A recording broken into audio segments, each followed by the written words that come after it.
यहाँ पे बाबा साहब का प्रतिमा थी और प्रतिमा कुछ मनवादियों के द्वारा खंडित कर दिया गया। 8 दिन के अंदर लग जाएगी, लेकिन आप साफ तौर पर देख सकते हैं लगभग 1 साल से ऊपर हो चुकी है। अब बाबा साहब का प्रतिमा के जगह पर यह ऐंठा है। आपके रग में बहुजन समाज का खून दौड़ता है तो यहाँ पे आइए और देखिए कि किस प्रकार से बाबा साहब का अपमान किया जा रहा है। जो संदीप सौरभ जी अपने आप को कहते हैं हम जेएनयू के छात्र थे और हम यहाँ पर पाली का विधायक हैं और मौजूद यहाँ नालंदा जिला का वो सांसद बनने आए थे। नमस्कार, मैं निरंजन कुमार। अभी देख सकते हैं साफ तौर पर कि मैं इस्लामपुर में मौजूद हूँ और इस्लामपुर में इस जगह पे मौजूद हूँ कि मैं क्या बतलाऊँ, आखिर इसे क्या मैं बोलूँ। आखिर इसे अंबेडकर पार्क बोले या ब्रह्म स्थान बोले। देख सकते हैं साफ तौर पर नगर परिषद इस्लामपुर नालंदा बरडी चबूट पर ब्रह्म स्थान वार्ड नंबर 4 यानी वार्ड नंबर 4 के अंतर्गत आती है और नगर परिषद इस्लामपुर बरडी डॉक्टर भीमराव अंबेडकर चबूट पर किस प्रकार से बाबा साहब का विचार को मारने का काम किए। मैं बतला दूं इस घटना के बारे में। मैं पूर्व में लेकर चलता हूं आप लोग को कि 1 साल पहले की बात है। यहाँ पे बाबा साहब का, इधर आइए, थोड़ा सा इधर आइए। यहाँ पे बाबा साहब का प्रतिमा थी और प्रतिमा कुछ मनवादियों के द्वारा खंडित कर दिया गया। यहीं पे बाबा साहब का प्रतिमा था। डॉक्टर अंबेडकर जो संविधान निर्माता है, देश के संविधान लिखे, उनका प्रतिमा यहीं पे था और कुछ मनवादियों के द्वारा खंडित कर दिया गया। खंडित करने के बाद उस लोकसभा का चुनाव था, लेकिन लोकसभा चुनाव के चलते कुछ नेता भी आए अपना वोट बटोरने के लिए। उन लोगों ने संतावना दिया कि बाबा साहब का प्रतिमा 8 दिन के अंदर लग जाएगी, लेकिन आप साफ तौर पर देख सकते हैं लगभग 1 साल से ऊपर हो चुकी है। अब बाबा साहब का प्रतिमा के जगह पर यह ऐंठा है। तो आप लोग समझ सकते हैं कि माननीय नीतीश कुमार जी का गृह जिला है और नीतीश कुमार जी कहते हैं कि हम सामाजिक न्याय के पुरोधा हैं, समाजवादी हैं, बहुजन महापुरुषों को विचार लेकर चलते हैं। तो साफ तौर पर एक तरफ बाबा साहब का प्रतिमा को तुड़वा कर साल भर बीतने के बाद भी अभी तक नहीं लगा। माननीय कौशलेंद्र जी का यहीं पे बगल में ही घर है, जो यहाँ के सांसद हैं माननीय कौशलेंद्र जी, उनको भी कहते हैं कि आप बहुजन समाज से अगर हैं, आपके रग में बहुजन समाज का खून दौड़ता है तो यहाँ पे आइए और देखिए कि किस प्रकार से बाबा साहब का अपमान किया जा रहा है। साफ तौर पर देखिए कि बहुजन मूवमेंट को किस प्रकार से रोकने के लिए, किस प्रकार से देखिए कि दबाने के लिए बाबा साहब के विचार को। यहाँ पे बाबा साहब का प्रतिमा था और इधर देखिए बाबा साहब के विचार को किस प्रकार से रोकने का काम कर रहे हैं। देखिए इस पे थोड़ा सा बात कर ले तो उस समय की बात है कि ये बॉर्डरिंग नहीं था, लेकिन उसी समय ये बॉर्डरिंग हुई, लेकिन बाबा साहब का प्रतिमा लगभग 1 से 1.5 साल हो गई है, लेकिन बाबा साहब का प्रतिमा नहीं लगा। इसी में देखिए कि भीम आर्मी के प्रदेश सचिव अनीश जी आए हैं। क्या कहिएगा इस प्रकार का व्यवस्था देख के?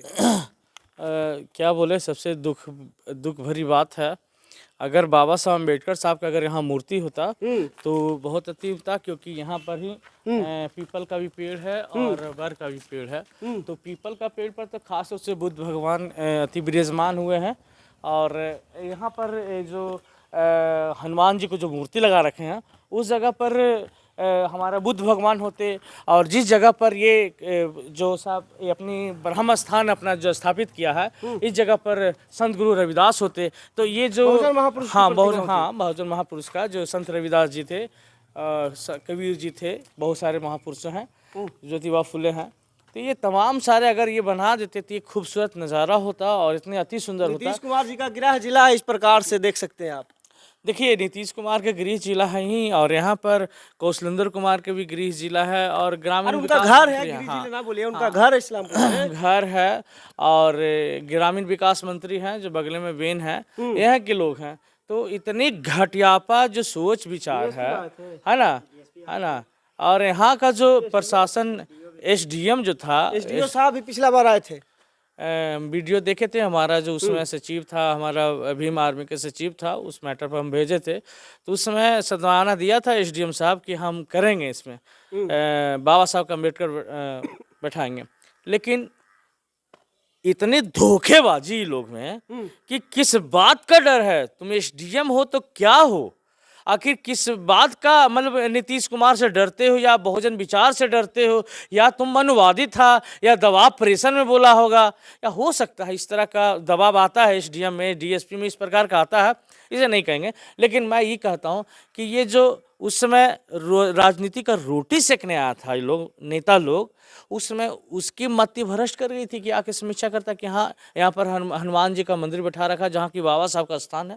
संदीप सौरभ जो कहते हैं कि अम्बेडकरवादी अपने आप को अम्बेडकरवादी कहते हैं, तो अपने आप को, उसके चुनाव के बाद हुलकने भी ना है। देखिए जो संदीप सौरभ जी अपने आप को कहते हैं हम जेएनयू के छात्र थे और हम यहाँ पर पाली का विधायक हैं और मौजूद यहाँ नालंदा जिला का वो सांसद बनने आए थे। तो हमें नहीं लगता है कि आप अगर आप बहुजन विचारधारा हैं, आप अंबेडकर साहब का मानने वाले हैं, तो आपको ये पोल पट्टी झूठ पूठ नहीं बोलना चाहिए। संदीप सौरभ जी, आप मौजूदा में अभी विधानसभा का सदस्य हैं, आप इस तरह से झूठ बोल रहे हैं बहुजन के नाम पर और माले पार्टी को बदनाम कर रहे हैं, तो खैर बहुत बुरी बात है। संदीप सौरभ जी को अपने पार्टी से संज्ञान लेवाना चाहिए। लेवाना चाहिए बिल्कुल। संदीप सौरभ जी को इस मामला में देखना चाहिए और हमने उनको बोले भी थे कि क्या मतलब अगर हमारे पार्टी अगर नहीं उतरेंगे तो बहुजन हित में हम आपको समर्थन भी करेंगे, लेकिन हमारे हिसाब से वो वोट ठगने का काम किए यहाँ पर। कौशलेंद्र जी को क्या कहेगा? कौशलेंद्र जी तो खैर मनवादी है ही, वो बहुजन समाज का व्यक्ति नहीं है, वो चोला ओढ़ रखे हैं। और कौशलेंद्र कुमार जी 20 साल से अपनी सांसद हैं और उनकी गृह जिला में घर में बोलिए घर है एक तरह से, है ना। तो इनका स्थिति इतना दब है कि अभी तक उनके मतलब कि सिर्फ अपने जात को बढ़ावा दिए हैं, सिर्फ कुर्मी समाज को। और कुर्मी समाज के अलावा नहीं यहाँ यादव समाज शिक्षित है, नहीं रविदास समाज शिक्षित है, नहीं पासवान समाज शिक्षित है, नहीं कोयरी समाज शिक्षित है, सिर्फ अपनी जात के लिए काम किए हैं। जैसे नर्स में ज़्यादा है उनकी कुर्मी समुदाय का और सबसे ज़्यादा ये लोग साफ तौर पर देख सकते हैं कौशलेंद्र जी का घर है और कौशलेंद्र जी का घर में बाबा साहब का प्रतिमा टूटा हुआ लगभग खंडित करने वाले लोग 1 साल पहले करे थे, लेकिन 1-1.5 साल बीतने के बाद भी बाबा साहब का प्रतिमा यहाँ पर स्थापित नहीं हुआ। तो यहाँ पर साफ तौर पर पता लगता है कि कौशलेंद्र जी जो हैं सांसद, वो किस विचारधारा के लोग हैं, कौन से विचारधारा के समर्थक करते हैं। तो पूरी बातचीत पर आपकी पूरी वीडियो देखने के बाद आपकी क्या प्रतिक्रिया, अपना प्रतिक्रिया हमारे साथ साझा जरूर करिएगा। फिर मिलते हैं अगले वीडियो अगले खबर के साथ, तब तक धन्यवाद।